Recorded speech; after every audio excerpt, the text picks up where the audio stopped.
Hi, everybody. Welcome to another video. Before we get started, just a few reminders. It is cold out. Make sure you send your kids with a winter coat. I know some of you live nice and close. A winter coat is still very important to send. Also, it is picture day tomorrow. We are very, very excited to show you our brightest smiles and our shiny, falling out, wiggly teeth. And it's, I hope, going to be really nice. I'm sure it'll be a really nice picture.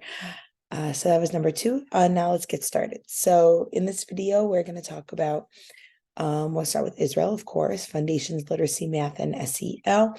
I wanted to start discussing Israel. We love Israel. Israel is our home. Eretz Israel, Am Yisrael Chai, all of it.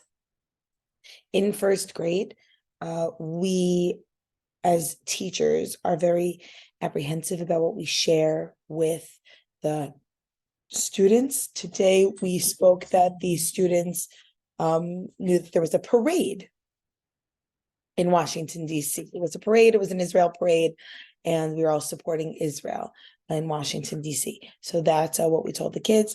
If things are brought up in class by other children that are not appropriate, we squash them immediately and we tell the students to please talk with us privately. That is something that we should be just talk to the teacher privately. We want to make sure that it's all on their level. We don't want to get anybody nervous. Now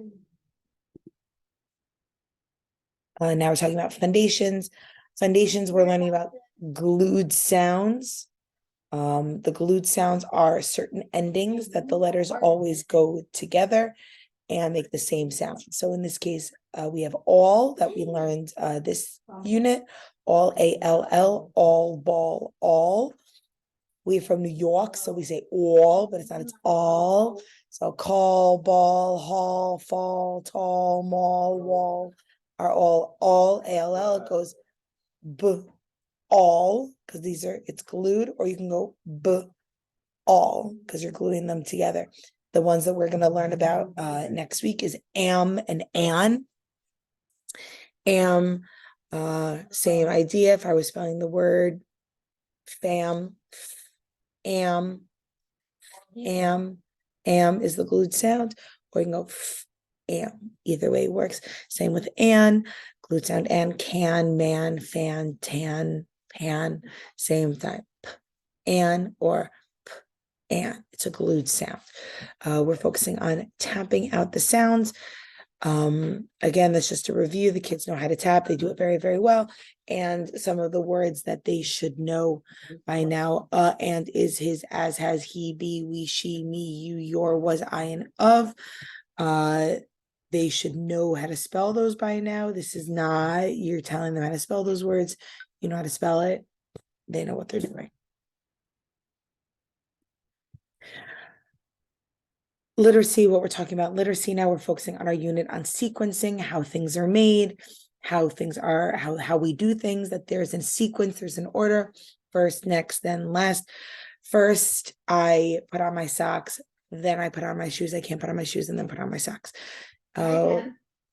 My son can, if you heard him, my son can put on his shoes and then his socks because he's a wizard. And then when we're reading stories, we're talking about beginning, middle, and end. With regard to writing, the goal now is full sentences. They all know what a full sentence is. They all know how to do it. They all know capital letter at the beginning of a sentence and a period at the end of a telling sentence, question mark at the end of a question, exclamation point at the end of at the end of something that's exciting or yelling. And they all know to use finger space. So those are all things that they know and that they should do and practice when they're writing.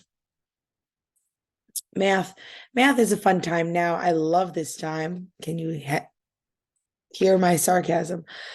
We have solidified adding and subtracting through 10. It's good. Check it off. We got it. We're motoring. Now we're talking about playing with the numbers. So we can do doubles. We can do 3 plus 3. And what if we want to do doubles plus 1? Well, it's 3 plus 3 plus 1. So it would be 3 plus 4. Or we can do doubles minus 1. So 3 plus 3 minus 1 would be 3 plus 2. So all those things that we did as kids when we were in the long car rides with our parents, because we had to go to see Aunt Mildred in New Jersey, and it was a 2-hour car ride, and we didn't have iPads, and our father took the radio. Again, not talking about anything personal, of course, wink wink, nudge nudge.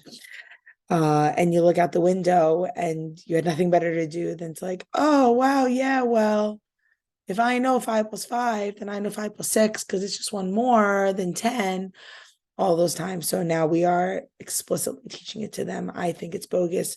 I think it's fun to let the kids play with numbers, but I think just focusing on getting those drills down, getting those answers in, and being done with it, and just practicing and reinforcing, adding and subtracting. Word problems are definitely something that we are also working on. How many more? How many altogether? If he had 5 hats and he had 6 hats and they put them together, how many are there? If he had 5 hats and he had 5 hats and she brought in 1 hat, how many are there? Focusing on things like word problems like that, circling the numbers, and what do we do with the numbers? And then finally, SEL, our social emotional learning. The students have been acclimated to our Common Corner. It is used for 3 different emotions. I am too sad, I am too angry, and I am too hyper. So that is, I am not able to control myself because I am too sad. I am going to just cry uncontrollably. I will not be able to stop. I am too angry. I will throw things. I am so frustrated and angry that I am just going to totally explode and blow up. Or the last one is I am too happy. I am too hyper. I am jumping off of tables and chairs and I need time to relax and calm down. It is a spot for 10 minutes that gives them time to come back a little bit, where they can manage their emotion then on their own. It is not a fix for anything. They have to work at it. You can actually make a Common Corner in your house. I've had students do that, where they just designate a spot that's calming to them. They put a pillow there and a blanket and 1 book, or just a pillow and a blanket, maybe a 1 stuffy, and they just need time to go to solace and calm. That's their spot, and that's okay. Some families have incorporated it.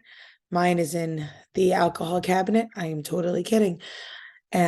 So we focused on habit number 2, begin with the end in mind. What is the goal? Dinner is ready, sweetie. It's over there. You can take a plate, and I put it on the counter. Avi Blast says hi. Begin with the end in mind. What is the goal? What do I want to get? So how am I going to get that? Ellie, can you help me, please? Thank you.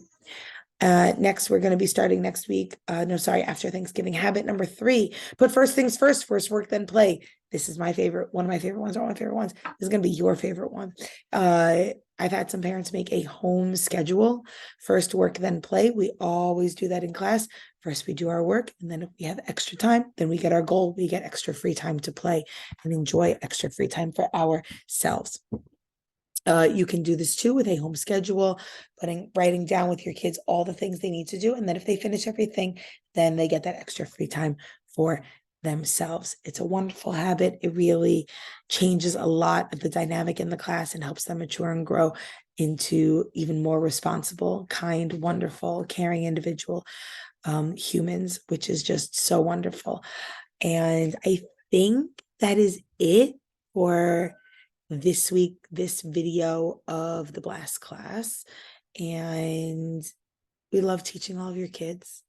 And it is just so wonderful to watch them grow and flourish over the last 3 months. And I love it. And the next 7 months is going to be even more. So hope you enjoy my kitchen and have an amazing night. I'm Yisrael Chai. Love you all.